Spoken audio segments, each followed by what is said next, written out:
Call the meeting to order. All rise for the Pledge of Allegiance. I pledge allegiance to the flag of the United States of America and to the republic for which it stands, one nation, under God, indivisible, with liberty and justice for all. Roll call. All members are present. Approval of the agenda. We have an amended agenda here. We have 7J, approve resolution 2025-77, accepting the quote for the ambulance equipment added to the agenda. Is there any other additions? Council have anything? Okay, do I have a motion to approve the agenda with that change? Motion to approve. Motion by Joe. Do I have a second? Second. Second by Heidi. Last minute discussion. Call the question. All those in favor signify by saying aye. Aye. Opposed? Abstentions? Motion carries 5 in favor, none against. Approval of the minutes of the July 30th, 2025 special meeting. You all received them in your packet. Is there any changes that need to be done or clarification needed for them, that set of minutes? Do I have a motion to approve the July 30th special meeting minutes? So move. Motion by Brad. Do I have a second? Second. Second by Scott. Call the question. All those in favor signify by saying aye. Aye. Opposed? Abstentions? Aye. Motion carries 4 in favor, none against, 1 abstention. Now we have the approval of the minutes of the August 6th meeting. Regular meeting. Is there any changes or corrections or clarification needed within that set of minutes? Hearing nothing, do I have a motion to approve the August 6th, 2025 regular meeting? Motion to approve. Motion by Heidi. Do I have a second? Second. Second by Joe.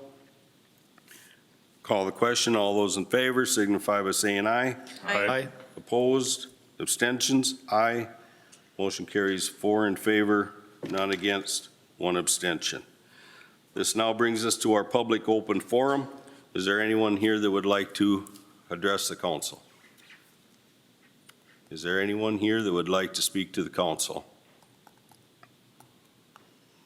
Is there anyone here that would like to speak to the council? Seeing no one, our public open forum is closed. We have no public hearings. We will move on to reports and presentations. Police Department monthly report. Joe? Good evening, Mayor and Council. July 25, monthly report. If you look at the numbers in front of you, grand total of 1,086, which is kind of right on par where we've been the last few months. Some of the higher numbers there, agency assist, we had 17, which is a little higher than normal. None of them were for any one agency, but the consistency I saw with it is we're the most consistent 24-hour law enforcement coverage out in the west end of Stearns County. And we just covered a bunch of different calls for different agencies because we're the only ones out there. So that's what a lot of that came down to. Medical emergencies 20, which is down a little bit. We've been kind of averaging that 30, so that's a good thing. We didn't have to go to as many medical emergencies. 254 proactive patrols. We got called to 17 suspicious calls, whether those be suspicious people, vehicles, smells. 584 traffic stops, 12 welfare checks, a bunch of random mixed in within that. One complaint that we're seeing, we saw a bunch in July, and we're kind of running into it now last couple weeks, is our e-bikes and scooters. We had a really good crash, grinder last week where an e-bike was going the wrong way down Main Street and got hit. Sergeant Vinwaldi's been kind of looking at some different city ordinances where it'd be a good winter project to think to maybe look at getting some a little bit more strict, maybe some ordinances on those e-bikes on the sidewalks where we don't have one for that, and some rules of the road stuff. We're gonna kind of look into that over the winter. It's nothing we can do right now, but something we're gonna think about. Also in July, we did our towards the end of the month, we did the Night Unite here. That was in August, but we did Night Unite, had a good crowd for that. The fair wrapped up. Fair went really good. We had good attendance. A few calls like we normally do, but nothing, no major incidents. A couple lost kids, lost properties, couple argument stuff, but nothing, like I said, nothing too crazy. Looking forward here, we're working to kind of winding down, getting ready for our school stuff. So we're gonna start preparing for that, making sure that, we get sporting events covered, and we're gonna have officers. We had a pretty good, routine last year for having officers at the school for a good portion of the day, and we're gonna continue with that, so we're gonna kind of plan for that moving forward. Questions or? Questions, concerns? I would just say I support the e-bike restrictions. I know in the traumatic injury field of medicine, that's been a huge uptick. Yeah, and there's some state statutes that cover it. Like we're talking, I think it'll be important if we just have some city ordinances that'll match it a little bit, so that way we can educate, and if need be, we could issue a city ordinance violation citation and not have to go down the road of issuing someone a state ticket. We can maybe go a little bit, lesser of a fine, but then if they continue after that, then we may bump it up to a state ticket or a heftier fine. But I think the biggest thing is just probably just education. And so I think that's something we'll look forward, like I said, we'll work on that this winter and go. I know Sergeant Van Walde's he's pulled a couple from a couple of different cities that have them already, and there's some good ones.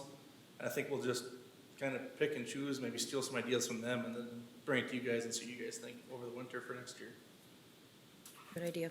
Okay, any other questions? On the agency assist, you talk about the 24-hour coverage we have here, whereas other municipalities don't have that. How far are you guys going for these agency assists? The farthest, Melrose is probably the farthest. Okay.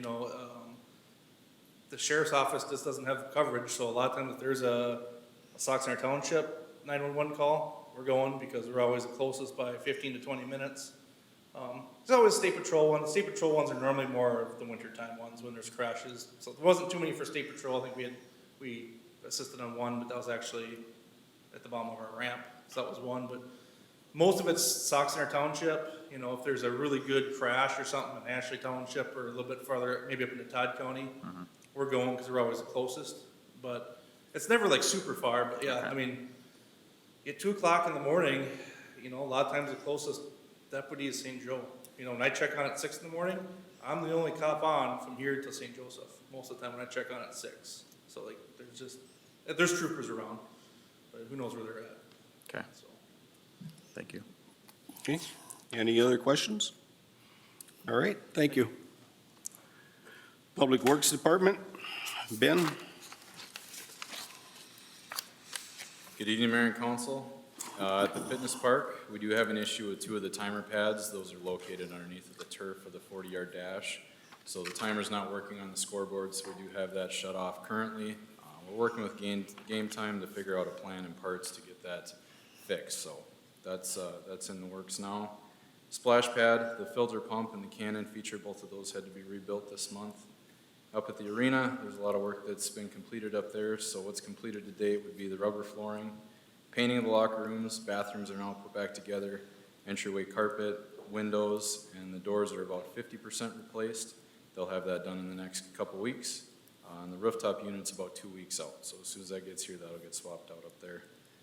We did put a concrete landing outside of the exterior bathroom up at the arena, and that's just to help keep the sand out of those bathrooms, keep them a little cleaner.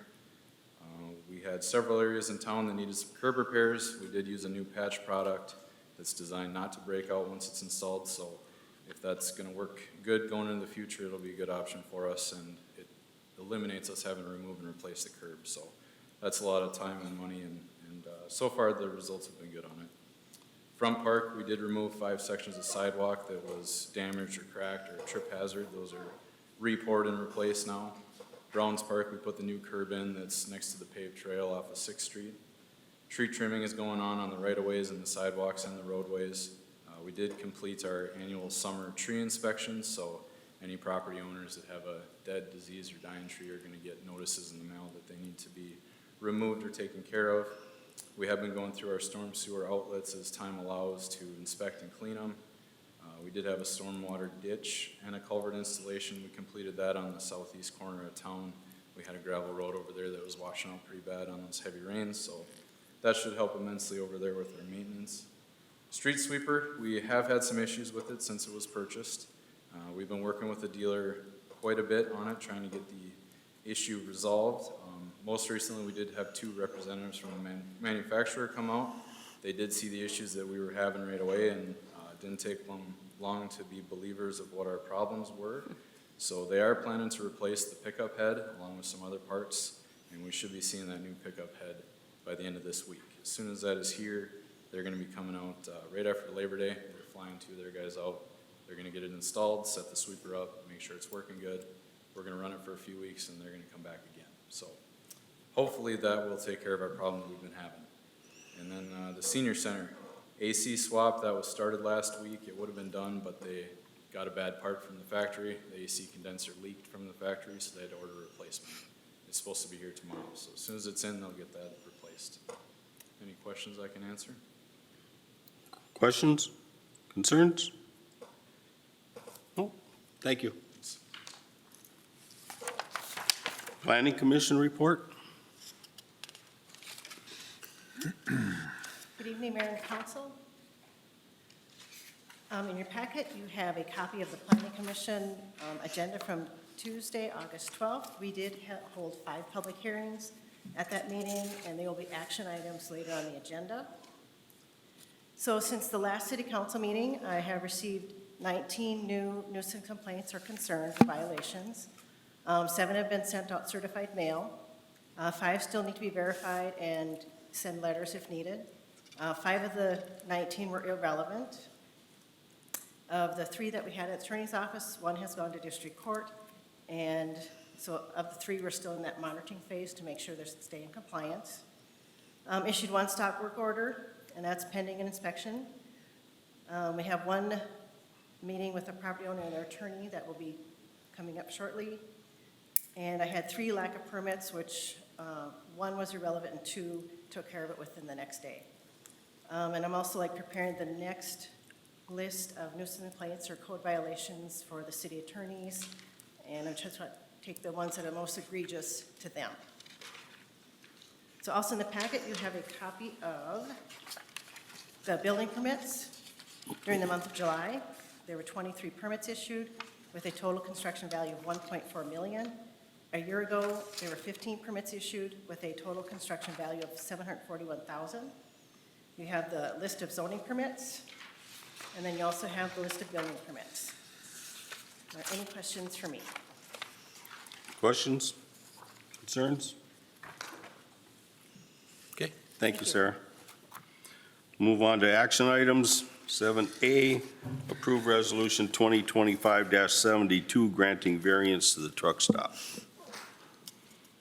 So the Planning Commission, acting as the Board of Adjustment, conducted a public hearing on August 12th to consider a variance request from Stadium Holdings LLC, which is the Sauk Center Travel Plaza. The request is to allow a 3rd freestanding sign on the property, with the sign being larger and taller than permitted under the existing code. The variance, if approved, would allow this 3rd freestanding sign where 2 are permitted with 1 per street frontage. The request is for a 635 square foot sign at 100 feet in height, which exceeds the maximum allowed of 250 feet at 45 feet in height. So we're getting about double the height and size. The Planning Commission recommended that the variance be granted based on the findings that you have in your packet, and I'm not going to read them all for you, but you've had them in advance. They did have some conditions as well, that the sign shall be designed to prevent glare from being visible from adjacent properties, that no flashing or animated displays are allowed, that it shall not be brighter than is necessary for clear and adequate visibility, and verification that the 100-foot height of the sign does not penetrate the airport height restriction limit. The updated airport zoning ordinance related mapping indicates the height of the sign at 100 feet tall would be an elevation of 1,366 feet. The airspace limit at that point is 1,444 feet. So we have about 80 feet of extra clearance up there, but the council can request a determination from the FAA in addition to consulting the existing zoning maps, if it so chooses. And so what is before you tonight is Resolution 2025-72, granting the variance to Stadium Holdings LLC for that sign. Questions? Concerns? I'm sorry, go ahead. No, go ahead, Brad. Just 2 quick comments. I visited with Mike Merton a little bit, who had Wiener Merton. At one point, they had a 100-foot sign that was required by FFA to be removed to 80 feet. This is a number of years ago. And then also, Mr. Berenger had a 60-foot sign that was requested and was actually removed. And both of them received letters from FAA to say it had to be, something had to be done after it was approved by everybody by the city at that time. We're talking many years ago. So I'm concerned that we still should have something in writing from FAA that it's allowed. And that's not a problem. I believe that the property owner may have to be the requester for that, but I do have the link to the website to Okay. request that. I did look back for those other documentations, and that was the prior airport zoning ordinance, and also the location of them were in closer proximity to the end of runway 14. So we're off to the side, so we're not in that direct flight, so there could be a little bit of difference there. But I'm certainly, we'll talk to the applicant, and I can submit that request. I don't know what the timing of that is, and I don't know what their timing is actually for installation. But, I mean, if it's a comfort level that the council feels, I'm willing to do that. Thank you. My question was what the FAA determination process looks like and potential costs and things like that for the Yeah, applicant. well, any cost would likely be for the landowner, because Yep, of the yeah. applicant. But when we've done things with the FAA before, it's usually a fill-in form online. Okay. So you fill in form and you submit it. We also have our FAA representative for our region in this, in the Midwest area that we can reach out to. I don't think that'll be that complicated. I just don't know what their timing is for response time. Okay. It would be disappointing that they put a lot of money and effort into putting up a 100-foot sign, and FAA comes back in a year or two and says, sorry, take it down. I agree. I just don't think And nobody we wants just have that. a lot better maps than we had 40 years ago. Yep, agreed. Yeah, 78 feet isn't that much of a difference in airspace, really, when you think about it. In airspace, probably not, but it's a lot less with that power line that runs across the east side of one of our runways. And they did the bare minimum on that one, so I understand. That's only within 5 feet. So, and like she said, your elevations and everything are totally different. Their locations are different. So that's the reason why I think the planning commission had no issues with it. So. Okay. With that, is there any other questions? Otherwise, do I have a motion to approve Resolution 2025-72? I'll make a motion to approve 72 with the condition that they receive authorization in writing by FAA that it's approved. Okay, we have a motion. Do I have a second? I'll second. Oh, go ahead, Joe. Joe? Okay. Any other discussion? Call the question. All those in favor signify by saying aye. Aye. Opposed? Abstentions? Motion carries 5 in favor, none against. 7B, approve Resolution 2025-73, granting variance for Kirkhoff. I'll remove myself in case you have questions of the Yeah. applicant. Okay, so the Planning Commission, acting as the Board of Adjustment, conducted a public hearing on August 12th to consider a variance from the Kirkhoff Family Revocable Living Trust. The request is for a variance from the road right-of-way setback requirement of 30 feet. The property is located at 807 Lakeshore Drive. The variance, if approved, would allow the construction of a 1,400 square foot detached garage 10 feet from the right-of-way or 20 feet behind the curb. And I have the findings in there listed in the packet for you to have read ahead of time. The conditions were that any additional stormwater runoff, including gutters and downspouts, shall be directed away from the street right-of-way and neighboring properties. There'll be no garage doors allowed direct ingress or egress onto the street, which is Lakeshore Drive. In other words, your garage doors can't face Lakeshore Drive. Then you have the variance granted but not used within 1 year is void. No same or similar if it's denied. And there was a fifth condition the Planning Commission had stated, and I neglected to get it on the resolution, is that if there is an upper level, like up in the peak of the garage, that it's for cold storage only and not for living quarters. The Planning Commission recommends that the variance be granted. I did send an updated staff report to you with a schematic of where the location on the lot that was going to be. And so Okay. that's Resolution 2025-73, granting the variance to Kirkhoff Family Revocable Living Trust. Okay, questions, concerns? The only thing I'll say is I know the planning commission, there was 3 of the 5 members went and visited on site or drove by and checked and seen where the stakes were, so there was no issues at that time. So with that, do I have a motion to approve Resolution 2025-73? Motion to approve. Motion by Heidi, Second. second by Scott. Last minute discussion. Call the question. All those in favor signify by saying aye. Aye. Opposed? Motion carries 4 in favor, none against. 7C, approve Resolution 2025-74, granting variance, Gamrod. So this variance request is from Lyle and Carol Gamrat, but it's also, they're the owner, and then Mark Walter is the applicant, actually. The Planning Commission, acting as the Board of Adjustment, conducted this public hearing on August 12th to consider this application of Mark Walter for the variance from the maximum square foot allowed for accessory buildings and garages. The property is located at 635 Pangburn Lane and described as lots 5 and 6 of Pangburn Estates and is under contract to be purchased. The request is to allow a 1,536 square foot detached garage where 1,200 is allowed, and a total of 2,064 when combined with the existing attached garage where 1,800 is allowed. This is a carbon copy, just flipped from one that you did a couple months ago for Mr. Gamrat. The Planning Commission, after consideration of the request, recommends the variance be approved based upon the findings that are stated in your packet, plus the conditions, again, that gutters and downspouts directed away from the rear common lot area. The stormwater should not drain onto the city street. The effective date of the variance is the same date as the closing of the property, because they're under purchase to do that. So this is Resolution 2025-74, granting the variance to Mark Walter, applicant, and Lyle and Carol Gamrat, owners. Questions, concerns? So this will be just like the Gamrats where these two parcels will combine in with Yep. the dwelling Yes. one, just like that one. Yep. Right. I was having a little deja vu too. I'm like, I- I felt like we just did this. That condition like was on my, no living space upstairs. In this one? Yes, they're supposed to be. I don't see it. Yeah. Also on the conditions is that one with cold storage.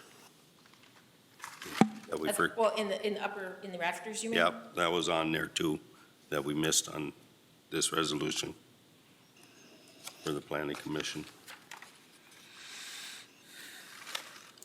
Is there any other questions or discussion? Do I have a motion to approve Resolution 2025-74? So moved. Motion by Brad, do I have a second? I'll second. Second by Joe. Last minute discussion. Call the question. All those in favor signify by saying aye. Aye. Opposed, abstentions, motion carries 5 in favor, none against. 7D, approve ordinance 848, amending city code clarifying painting public properties. So we currently have in our city code a prohibition against graffiti, which says that it shall be unlawful for any person to apply graffiti to any natural or man-made surface on any city-owned property or without the permission of property owner on non-city-owned. So we've had, and then for graffiti in the city, where it is that if it's anything that you write on city-owned property, whether it's on the street, the sidewalk, the water tower, the dam, whatever it is, Public Works is supposed to, within 24 to 48 hours, go and remove it. And so that has kind of been how we've operated. But now we've had some situations with people painting on the sidewalk, and whether it's permanent or temporary, whatever. So we have no provision in our city code on how to deal with that other than remove it. And so now we've had some instances where stuff has been painted, and it's like, are they supposed to go remove it? Do we leave it? Do we look the other way? And so the Planning Commission developed a portion of the code that said you can't do it unless you have permission, and we thought that might be a way to handle it. And so now I understand that there's been some pushback about making that change to the code, and so I'm going to open up to you if you have any questions about how that would be handled. If that's something that you want to do and start allowing permission, then, we'll have to develop a procedure for that. but we haven't developed that procedure yet simply because I don't know if you'll be willing to change the code. So technically, we're supposed to remove it right away. We've been kind of looking the other way. And now it's gotten to be 1, 2, 3, maybe 4. And so now it's like, okay, maybe we should get something clarified. I guess I got one question. So if a kid is out there with sidewalk chalk, St. Clair Lewis Avenue is within the road right away, the sidewalks are. We're not talking children that you go to Fleet Farm and buy the sidewalk chalk. We're talking. But it says coloring, the wording in the, Well, we could say except children's sidewalk chalk. okay, You so know, where, if- I mean, grade on how do we grade. make an exception though for certain individuals and not, it should be applying to everybody, not just certain individuals? This applies to everybody. Well, you just said we make an exception for children. No, I said we We could can put in add the that. city code that you can't paint, letter, or color with the exception of children's sidewalk chalk. So Just- you're you don't- making an exception, so because that's an not- adult can go and do it then as well with sidewalk chalk? The who? Adults. Sure. It's just the type of chalk. I mean, that just is gone in the first. So rainstorm. anything that's not permanent The is media. what I'm saying. Yeah. If it's something that's, okay, if it's gonna go away by itself in 24 to 48 hours and I don't have to send Public Works out there, great.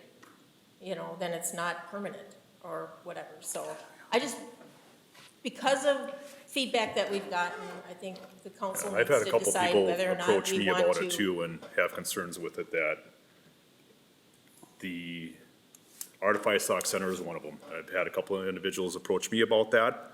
And Artifice Sauk Center is bringing aesthetic looking stuff to Sauk Center to draw visitors, to draw crowds, as they do with their chalk event here in September. So now we're saying that if they can't do that, we're kind of limiting the artistic ability. I'm not an art guy by any means, but it's aesthetic appealing to Sauk Center. And I've heard- currently our code does flat not allow them to do it, but we've just kind of been looking the other way.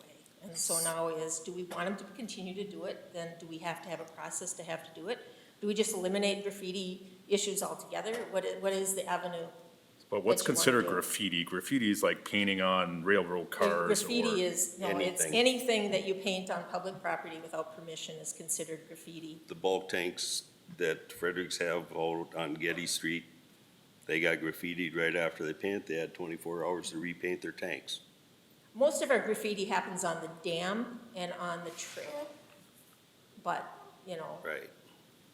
I don't think that what has caused this issue was vulgar or offensive or a reason to need to address this issue. I think it, as Scott said, it was for aesthetic reasons and to draw a crowd. The permanent type of media used, I think, is what caused this discussion. So if we can maybe put in to the verbiage, a temporary type of, I don't know how, I don't know enough about art supplies to, No, the tempera paint Eliminate. is not permanent. It's water soluble. It will wash off over time with rain, pressure washing it, whichever. That's what they use. The only thing, it I is, don't know enough about it. the main thing is, it's not against Artify. It's not against our 510 Art Lab. It isn't against Chalk and Sock. It's a pure fact that the ordinance said nothing can be put on the sidewalk. Pretty soon, it was being done on 510 Art Lab. I got a couple phone calls. I relayed it to City Hall, told them, asked them to go down and check it out. And the answer we got from that person wasn't very nice. And I won't go into detail because I can't say it on public TV, what they said I could do. Then after that, we had a couple businesses in town saying, well, if they can do it, why can't we do it? We want to paint our logo permanently on the sidewalk. Well, if you paint it on and it gets wet with rain or snow, now you got a slip hazard, we're liable, it's our sidewalk, right along with the business to put it on there. That's the whole reason why, we permit the chalk and sock. They come and ask for permission for Oh, that. I agree with You know. that. I'm just, And to me, it's a common sense ordinance. If it's a little kid out there, we're not gonna pull over. Joe's not gonna put him in cuffs. You know, to me, it's I get I that, but don't we see the can't make difference. exceptions if. Well, so the way this, either yes or no then. the way this reads is, any person, paint, letter, or color. I mean, that would Yeah. plain language reading that says that Don't color on the includes sidewalk. coloring with chalk on a sidewalk is coloring, right? So that way it's written, that's the way it would read to me.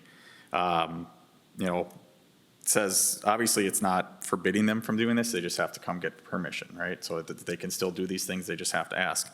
Right. But isn't that almost what our existing ordinance has, Part A? I mean, it says can't do it without permission of a property owner or responsible party. That's On on non-city. non-city owned. On city owned, you can't do it. On non-city owned, you need the owner's permission. Right. And if you don't want to change anything, that's fine. If you want to massage the verbiage of when paint, letter, and color doesn't include children's sidewalk chalk, that's fine. I mean, this is technically going to be your ordinance, In my We're just kind opinion, of responding to what's been happening. in my opinion, if they come in and ask for permission, at least we'll know what they're painting it with. Well, so can this be addressed by just having a conversation with the groups that are doing this? It's like, Well, we hey, gotta you get know them what? to come in. We, don't want this happening, if you're gonna be doing these things, can, just out of courtesy, I mean, versus getting Big Brother to step in with a rule that says you can't do anything Well, on we this? already got the rule on the books, so. Well, graffiti, Yeah. I mean, B's not on the books. We know what's been happening with ordinances lately, that people just are not aware that we have an ordinance, aware that there is some steps that need to be taken before they do something like this. So it's an education piece, but also I don't think that this is as deep as we're making it. I think it just Right. needs to be what it is, this conversation happened, publicly let people know out of, as Joe said, common courtesy. If you want to make an art piece out of something on public property, let us know. We certainly got a lot of bigger fish to fry, in my opinion. And we're talking about, chalk on the sidewalk. To me, we're kind of, it's kind of silly. And I think that, I agree. I mean, we can have a rule for a rule if we truly want to, and we've got enough rules. So I personally would be would feel that, let's have a conversation with them. Let's just let them know to let us know. And let's see how it goes. If it becomes a bigger problem, then maybe we got to address it. But to me, it's truly not a problem. Maybe it's more personal. I don't know. And it's far from personal, it's just the pure fact that we have other businesses that want to do it now too, and they want to make theirs permanent. Well, do we consider that graffiti, or do we come up with another ordinance to do it, Do we have somebody that's asking to do it? Yes, we got two of them. I think about the, So does our sign ordinances cover that as far as what can be done? Advertising ordinances that are in there that would relate to your own logo and stuff like that? Yeah, but on city-owned property. It's their city-owned sign is on their property. You can't put a sign up on city-owned property. And that's No, fine. It's not We allowed. can, There, the remedy's that, they can't you paint can sidewalk remove for this that from then. the agenda if you want. I mean, we'll just. I think the big thing is permanent. Permanent, absolutely. No go. Yeah. But, I don't know. I'm thinking back to a few years ago when there was I think it was a Sports Booster request to sell a streeter's symbol to businesses to let them put it out in front of their business on the sidewalks, to paint it. That was a permanent request, correct? That was, and MinDOT addressed that, and Stearns County, they didn't want it. They said Okay. no. So a permanent would go beyond us, but something as what we're discussing, I think, should be just as it is. If it happens, it happens. If it's temporary, it's washed away, let it be however it is. And it's, like I said, if it's not vulgar, it's not offensive, stop being so offended, personally. I think the common courtesy of just coming in the door and asking. Just because someone asks you, hey, did you get permission to do that, considering you can't do it? And you get blasted for it? That's really professional, in my opinion. So Well, I mean, wouldn't they be in violation of the, or first ordinance by applying graffiti to a city-owned property? Well, then we should have went out there the next day and pressure washed it off, and you can imagine what we'd get there. Well, then you can cite them with the penalty as well then. I mean, isn't that why we have the ordinance and existing thing in place? We can do that. I mean, that already exists. I don't get why we're adding this other language. Okay. Well, do I have a motion to amend it or not amend the ordinance 848? I'll make a motion that we leave ordinance 848 as written. Okay, we have a motion by Brad. Do we have a second? I'll second. Second by Heidi. Okay, can I, before you vote? Yep. Ordinance 848 changes it. You're saying leave section 130 as it is in the Or code. 130-32 where it's prohibited. Leave it as is today Leave it with as no it is. adju- In the no prohibited, changes. it's prohibited. That's right. Okay. So not approve 848. Right. Okay, any last minute discussion? Call the question. All those in favor signify by saying aye. Aye. Opposed, abstentions, motion carries 5 in favor, none against. 7E, approve ordinance 849, amending city code related to uses not identified. So the Planning Commission on August 12th also had a public hearing to have an amendment to the city zoning code to clarify section 156.008, scope and interpretation of the code related to uses that aren't identified in the code. And so right now, we have a section called uses not identified that says when a use is not listed in the table as, and it lists the table number, the zoning administrator shall make an interpretation if the use is similar to a use listed on the table or described. If the use is similar, they shall treat it as it's allowed, and if it's not similar, they should treat it as prohibited. And so the recommendation is to remove that language and to put a new section in that says uses not provided, a use not specifically designated as permitted or conditional use anywhere in the city is considered prohibited.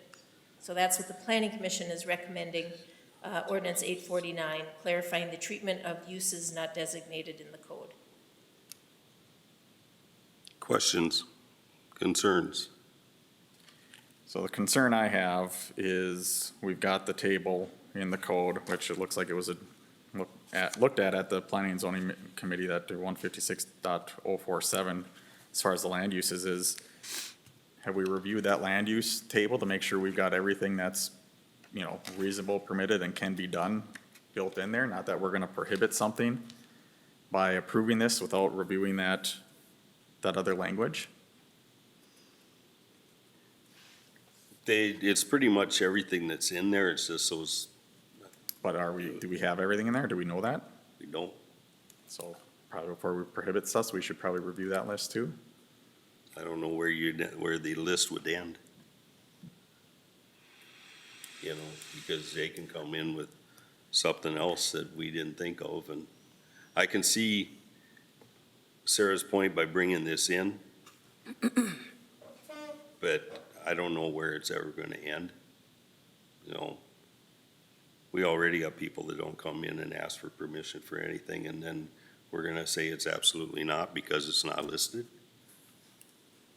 Doesn't help the situation, and just be more people not doing it.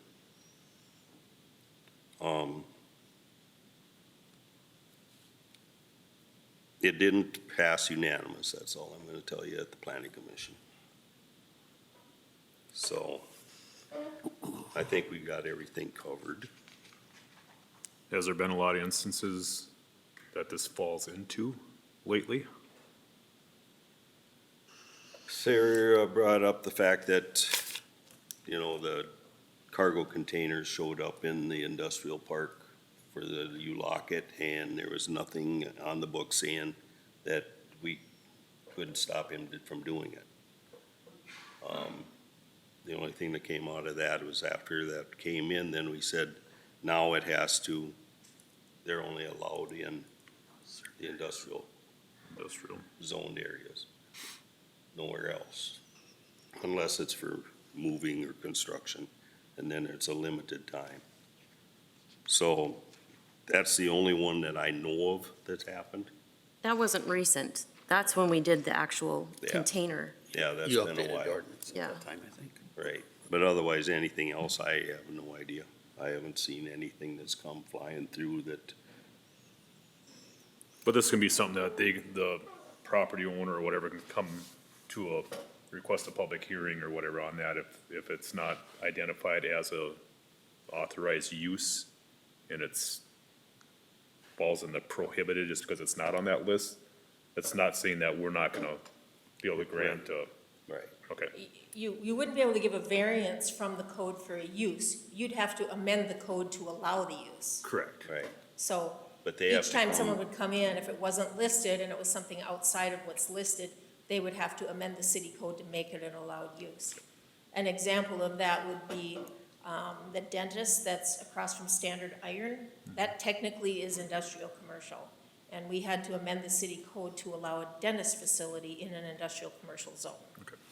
And so that's kind of how this would happen, how things would work, if there was a use that wasn't identified. Right now, it's kind of a judgment call, yep, that's very similar, so we can treat it similar. So, it's more of a level of discretion, the judgment of how close it is to something that's already listed. Any other discussion? So the request of the ordinance is really to add item D at the bottom, correct? Right. Right, to So remove the eliminate part 1 through above, 3. remove the D above and add the D below.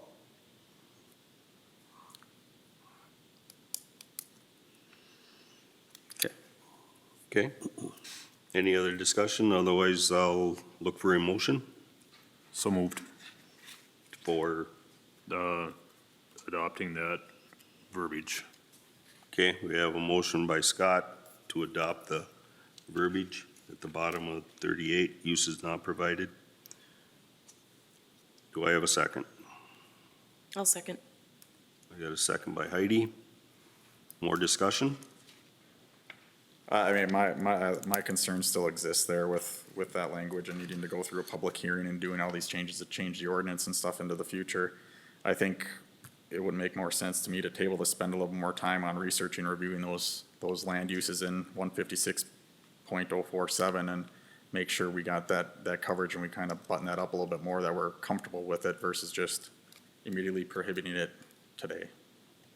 Okay. Any other discussion? I will echo Joe's comments as well. Okay. We have a motion and a second on the table. I'll call the question. All those in favor signify by saying aye. Aye. Opposed? Aye. Motion gets defeated, 2 in favor, 3 against. 7F, approve resolution 2025-75 authorizing purchase of zero-turn mower.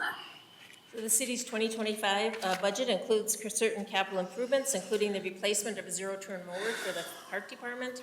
The budgeted amount is $20,000. We did seek quotes for the replacement for 40 horsepower zero-turn mower with full suspension. The suspension necessary due to long hours spent on the mowers during the day, which is primarily conducted by seasonal workers, which are oftentimes retirees. We got 3 quotes. We got 2 from Midwest Machinery and 1 from Ollie's Service. The 2 from Midwest Machinery are 2 separate John Deere Z-Tracks, a 25 horsepower and a 31 horsepower, and then Ollie's Service did a Ferris for 40 horsepower. The Midwest Machinery is $14,937 and $15,993. The Ollie's Ferris is $18,584. We do currently have a John Deere 900 series mower and a Ferris zero-turn mower, and the staff that uses them much prefers the Ferris due to the full suspension ride. The John Deere has a suspension seat, but not the full suspension. And then the Ferris does have more horsepower. Due to these features, staff is recommending that we do purchase the Ferris mower, which is in Resolution 2025-75 authorizing that purchase. It's still about $1,500 under the budgeted amount. I think Ben is still here if you have any specific questions regarding the mower itself. Okay, questions? In the specific request for bid, we stated 40 horsepower, correct? We'll have to maybe have Ben address Did that. we, I guess that's my question. So we have comparable equipment. Right, we didn't specifically state 40 horsepower because John Deere didn't have the 40 horsepower to meet us, when I wouldn't even have bids to compare from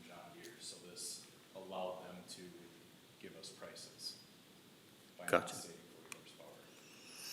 And you feel that there's a need for that 40 horsepower versus 31?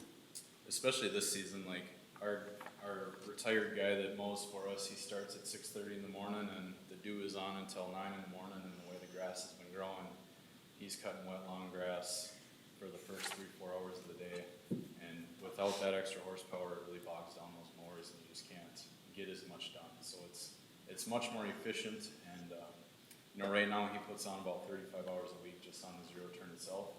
And he's driven both, he's worked for us for 5 seasons. So we lean on him pretty heavy with what he thinks, and he can tell how much better he feels riding that Ferris compared to the John Deere. So that's really the main reason behind it, is our guys' comfort at the end of a long day. If we were just mowing 2 hours a day, it'd be no problem getting one of those cheaper ones without the suspension, but he's on it 8-9 hours a day on average, so it makes a huge difference getting that ride with that. Okay, questions? The only thing I got is, it's the seat on the John Deere, it says it's a suspension seat, but it's not a full suspension. Is that an option that can be put on that? The Full- John Deere you're asking? Yeah. So the John Deere comes with a suspension seat, so there's a little bit of suspension in the seat itself. Right, But the Ferris actually has shocks, front and rear, as part of the frame. So okay, it works more similar to like a four-wheeler, for instance. okay, all right. Just needed to understand that. And that is not an option on any John Deere? Correct. Okay. Any other questions, concerns? Do I have a motion to approve Resolution 2025-75 authorizing purchase of zero-turn mower? Motion to approve. Motion by Scott, do I have a second? I'll second. Joe second it. Any last minute discussion? Call the question, all those in favor signify by saying aye. Aye. Opposed? Aye. Motion carries 4 in favor, 1 against. 7G, approve Resolution 2025-76 authorizing conversion of arena lights to LED. During the planning for the renovation at the Civic Arena, the city council removed the retrofitting of the lights over the ice sheet to the LED, stating that this could be done outside the bigger improvement project and that we would do it within the arena budget itself. The project includes retrofitting 40 fixtures and installing 240 LED bulbs. So we did obtain quotes for the retrofit, Beam Electric for $3,600 and Essler for $4,800. In addition, these lights qualify for an electric utility rebate at this time of $1,200. That's so much, $5 a bulb. So the net cost will be $2,400. And so we are looking to approve Resolution 2025-76, allowing the conversion of the lighting at the Civic Arena. Based on the electric bill up there, we'll likely recoup that cost in the first year of electric bills. So we're looking to approve that resolution. Okay, questions, concerns? Was this not something that was considered during the capital improvement project for? We did, and the council took it out and said that's small enough, we'll just do Okay. that through the regular budget. Okay, we line itemed it, all right. All right.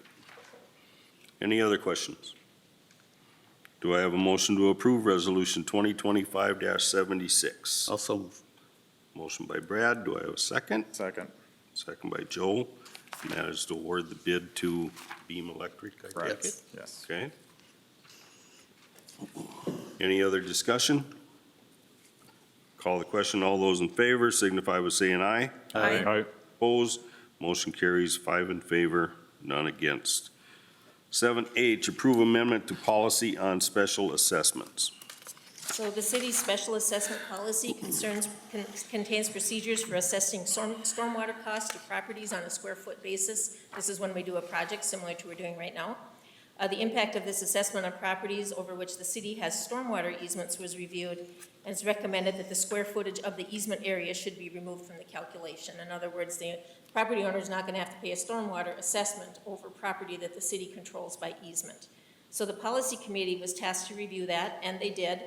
And so in our special assessment policy under the area method of assessment, there's a section that talks about the following items may not be included in area calculations, which is public right-of-way, public legally designated natural waterway, swamps and lakes, and other wetlands designated by the DNR or city. And the recommendation is to continue that, say, or areas within stormwater pond easements on private property. So it's just the adding of that one sentence, that areas within stormwater pond easements on private property would be excluded from the assessment calculation on that property. And so the policy committee is recommending that that amendment be made, and then we will apply that to the current project we're working on as well. And so that's, request is to approve that amendment to the special assessment policy. Questions? Concerns? Otherwise, do I have a motion to make that amendment? Also move. Motion by Brad, I'll second. second by Heidi. Call the question. All those in favor signify by saying aye. Aye. Opposed, abstentions, motion carries 5 in favor, none against. 7I, accept HRA board resignation. So Larry Arns has moved out of the state, has submitted her resignation for the Sauk Center HRA Board effective August 11th. Her term is set to expire on March 31st, 2027. So we're looking to accept that resignation and then advertise for a replacement to fill the balance of the term. Okay, do I have a motion to accept the resignation? Motion to approve. Motion by Joe, do I have a second? I'll second. Second by Heidi. Call the question. All those in favor signify by saying aye. Opposed, motion carries 5 in favor, none against. 7J, approve resolution 2025-77, accepting quote for ambulance equipment. So the Sauk Center ambulance secured quotes for equipment upgrades. This was for the ALS transfers to be used. The equipment includes a ventilator, and if you recall, a few months ago, we purchased a ventilator and some scopes. And now this is, that was 1 ventilator and 3 scopes, because we have 3 rigs. Now they're ready to purchase the second ventilator for the second rig. The funds to be utilized are the EMS aid that we received in 2024. And so at the meeting that we had before, the EMS department discussed the Hamilton Medical versus the Zoll, and they were much preferred using the Hamilton Medical, which is what we did purchase, and it also is the lower price when you consider the service plan as well. So what we're looking to do is to purchase that second ventilator from Hamilton Medical, Resolution 2025-77. The cost with the service plan, $21,101.07. Questions? Concerns? Otherwise, I'll look for a motion to approve resolution 2025-77. Motion to approve. Motion by Heidi. Do I have a second? Second. Second by Joe. Last minute discussion. Call the question. All those in favor signify by saying aye. Aye. Opposed? Motion carries 5 in favor, none against. Unfinished business, shoreland moratorium update. Just a little update on the shoreline moratorium. At the city council meeting on August 6th, you directed the creation of the proposed amendments and our procedures related to the shoreline ordinance be remanded to the policy committee in an effort to get that project moving forward quickly so that we can lift the moratorium. We did meet today. The policy committee, along with a member of the planning commission, actually participated as well. And they reviewed a bunch of different maybe ordinances, procedures, what you can and cannot do for some other communities and cities. It is not their intent to reinvent the wheel. And so they gave staff a direction to, they selected what they like to see and not see in this new procedure or policies that we're doing. And so now staff is putting that together. We'll get it back to that policy committee. It is our goal to have it to a place where we would be able to lift the moratorium, hopefully at the next council meeting. We'll see how it goes, because as you start developing this information and trying to get the committees together, that's only 2 weeks away. And so that's the goal that we have as staff. So we'll hopefully see, we would not be an ordinance amendment at that date simply because there's not enough time between now and then to have, to do an ordinance amendment legally. But we could certainly have the procedures and everything in place so the moratorium could be lifted. And then if there are areas of the ordinance that need to be amended, we would deal with that as well. But that would likely occur at the following meeting. So, any questions? Comments? So with Good that work. timeline, we should see it by the Friday before, the kind of some of the ideas or direction at least? I would put it out in the council packet Yeah. likely, yeah. Okay. Just for the council's information, since I'm on the planning commission too, and we were gonna have two planning commission people there, we realized that Oh, me you would have a being quorum. part of the policy committee would have created a quorum and been in violation of the open meeting law, so I stepped down off the policy committee for this item, and then Heidi took my place. So Heidi and Brad are the policy committee for this Okay. moratorium. That way we don't violate any laws doing it, so. Any other questions on that? Otherwise, we will go to update on 8th Street South. So at the last meeting, there was some questions regarding the width of 8th Street, and what the final width of that was gonna be. Surveyors for Stantec went out and measured curb to curb to the dimension in 8 different places. It was 20 feet. The discrepancy really has more to do with measuring face to face to curb versus the toe of the curb. So the toe of the curb is where the concrete meets the tar, and all our specs are based on the face of the curb, which is the vertical part of the curb. So it was as designed at 20 feet face to face, but the blacktop mat between the toes of the curb is the 17 feet, like Mr. Kirkhoff had said. So that kind of clarifies what happened there. I don't know if you have any more questions regarding that or not. Questions, concerns? Sure, since I brought it up at the last meeting, I obviously had a lot of conversations with Vicky and Keith and the rest of the folks out there. And long story short, and we can talk all night about it, but what the way the road's designed today with the parking lane and the driving lane, people are and will be expected to drive in the gutter, which is the cement along the tar. So just so we know, that is going to be part of the drive lane. That's the way it is. That's where your 20 feet comes. You got 3 feet, a foot and a half, foot and 8 inches of concrete from the face to the face on each side. That's where that's what we're getting, that's what we got there.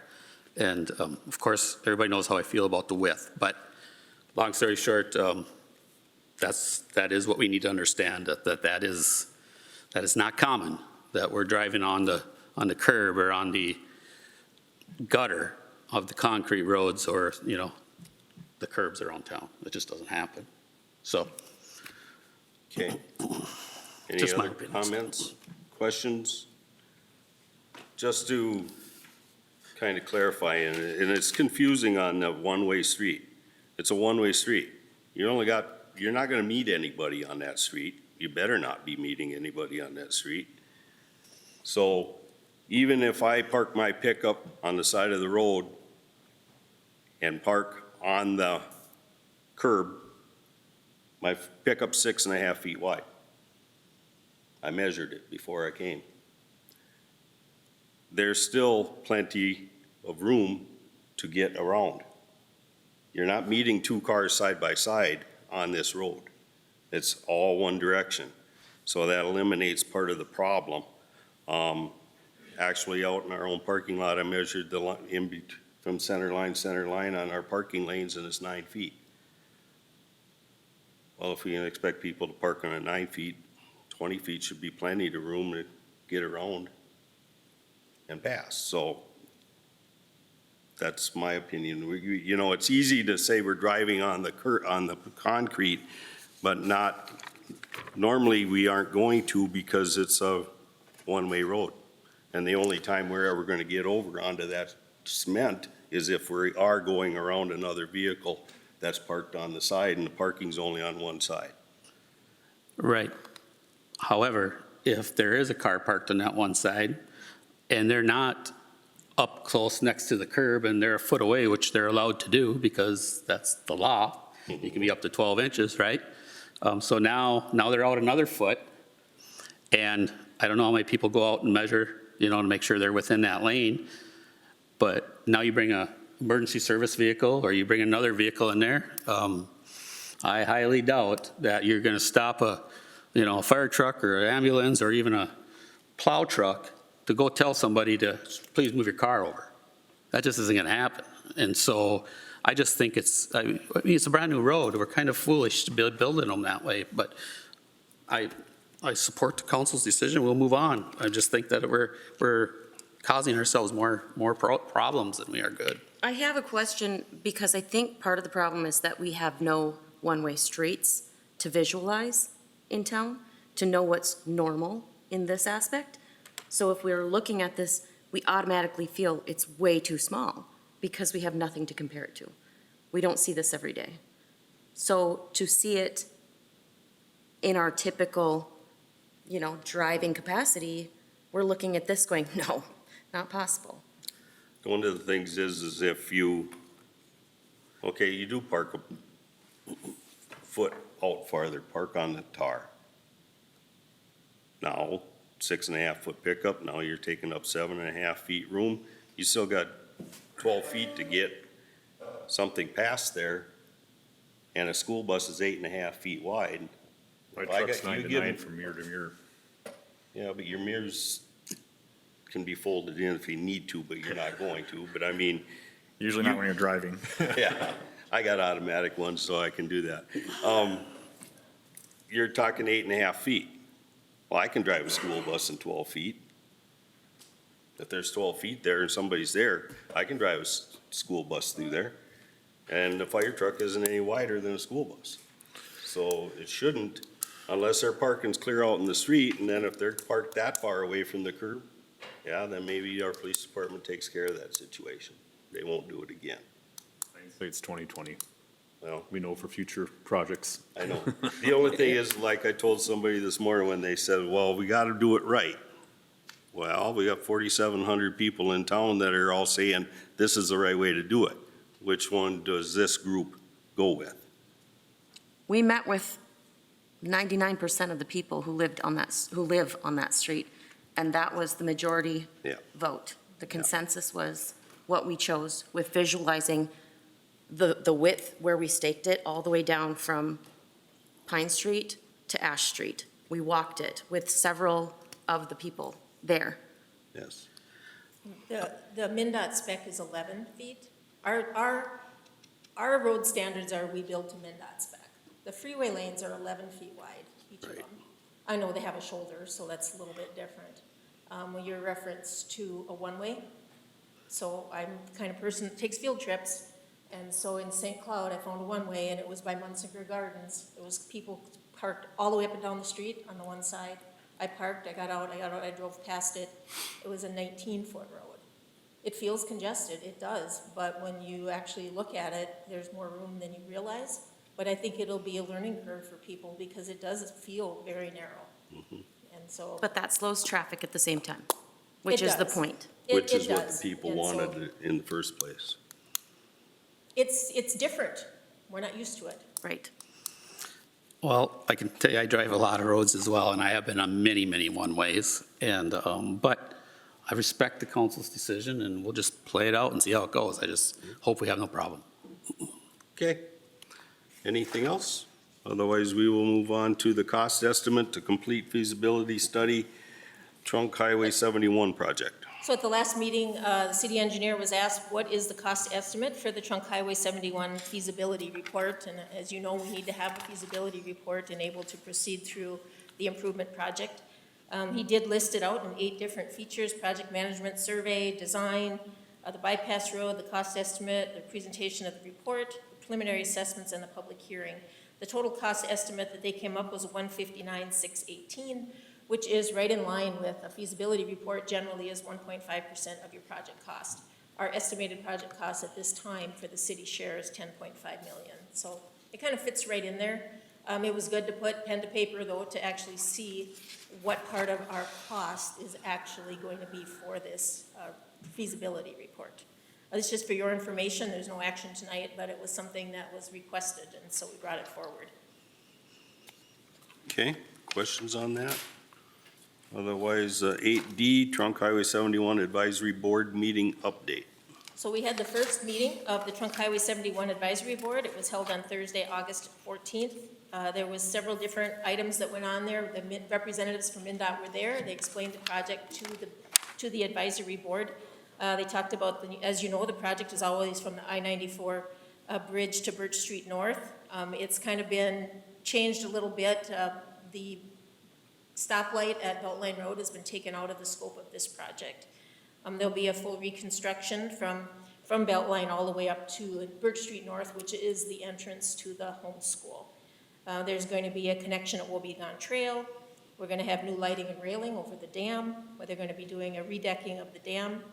We're going to have a sidewalk and trail the full length of the project. So there'll be a sidewalk, a 5-foot sidewalk on the west side, and there's going to be, I believe, a 10-foot trail on the other way around. The 10-foot trail is on the west side, the 5-foot sidewalk will be on the east side.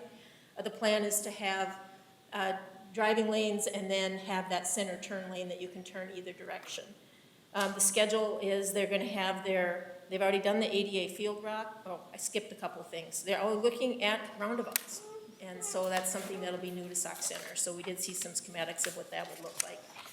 The schedule, they'll have the draft layout, the ICE, that's their intersection control evaluation done by September 1st. They'll have the final limits of the project by February 26th. They're not actually letting the project till January of 28th, so we have that 2-year window to go through the project of all the design. The committee's role really has to do with an advisory board. They're looking at visual quality, things like trees and vegetation. Are we having any colored concrete? Are we having any streetscaping? What kind of streetlights? What kind of railing? Do we want to color on the bridge? Kind of things that are more specific to Sauk Center. So that's something that they'll be looking at. Some of the members have already gone to other communities and looked at different design elements that they have. So I think they're taking it very seriously, and we're trying to set up our next meeting already. I have a doodle poll going on right now to try to find a common date for everybody. So there's a lot of pieces to this puzzle, and MnDOT has very extensive rules that they have to follow far beyond what we have to do. So that's kind of where we're at with that. As we make any decisions or have any advice, we'll be coming back to the city council.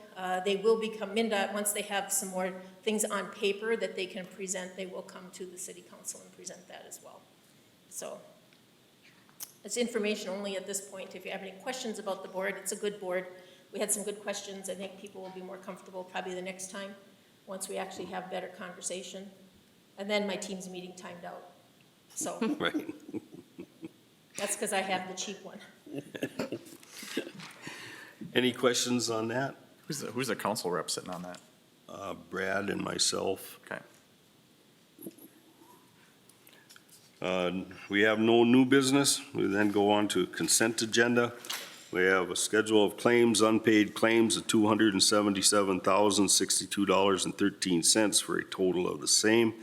July checks, paid claims / payroll of $1,513,113.37.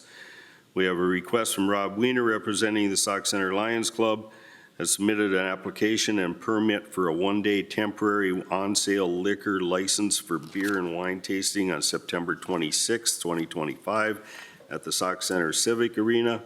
The fee and certificate of insurance have been provided. Is there any questions about the consent agenda as presented? Do I have a motion to approve the consent calendar as presented? So moved. Motion by Brad, do I have a second? Second. Second by Joe. Last minute discussion. Call the question. All those in favor signify by saying aye. Aye.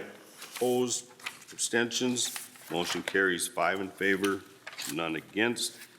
We have no informational items. That now brings us to the end of our agenda. Do I have a motion to adjourn? So moved. Motion by Scott, do I have a second? Second. Second by Heidi. Call the question. All those in favor signify by saying aye. Aye. Opposed, motion carries 5 in favor, none against. Meeting adjourned.